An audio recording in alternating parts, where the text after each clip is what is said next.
May we learn to understand our situations. Whatever tough time lo suke ubhekene nayo ngesikhathi ubhekene nayo, uboke sometimes just uyithathe and just embrace it. Ngoba isikhathi esiningi siye sizithole wanting to nurse the difficulty that we are facing, wanting to live naleyo difficulty leyo, crying our eyes out ukuthi, asking ourselves ukuthi why are certain things happening to me.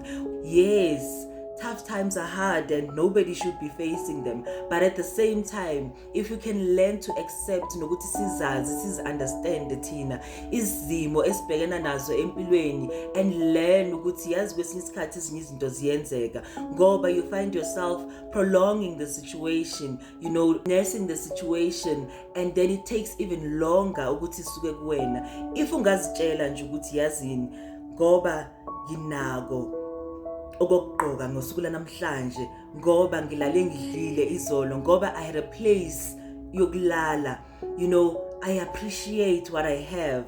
Yes, it's difficult when we face izimo ezinzima, and akusho ukuthi ungakhali, akusho ukuthi you must not feel the pain. There are always people who are faced with worse situations. There are people abangazi nokuthi bahlanganisa kanjani izinto ukuze ziqale zenzeke, and yet when you find yourself to have lokho okuncane osukunako ngaleso sikhathi, ngoba sometimes we are put in situations so that sikwazi ukuthi sibonise ukuthi yes, you will pull through and you will get out of any situation. What about those who don't have that hope yokuthi, ngilale lana ngaphansi kwebridge namhlanje, nanoma ngibuya ngakusasa ngisazolala ngaphansi kwebridge.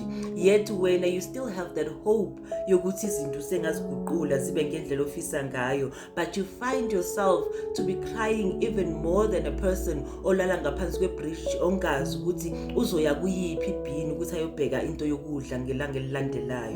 Now mntana sekhaya, mangabe kuthiwa kubongwa okuncane, kubongwa okukhulu, may we start by ukubonga lokho okuncane sisuke sinako ngesikhathi sisuke sinako, remembering ukuthi kukhona abantu abanganako, remembering ukuthi bakhona abantu who are faced with the worst. Yes, it does not mean ukuthi you are supposed to go through leyo nto leyo, but everything happens for a reason. There is a reason why you are going through that, and it starts with you mntana sekhaya ukuthi ukwazi ukuzi-understand ukuthi usukaphi nokuthi uyaphi empilweni. Yes, understanding may take time, but eventually when you look back now we understand ukuthi now I see why I had to go through 1, 2, 3, because the breakthrough mntana sekhaya is always bigger than your challenges.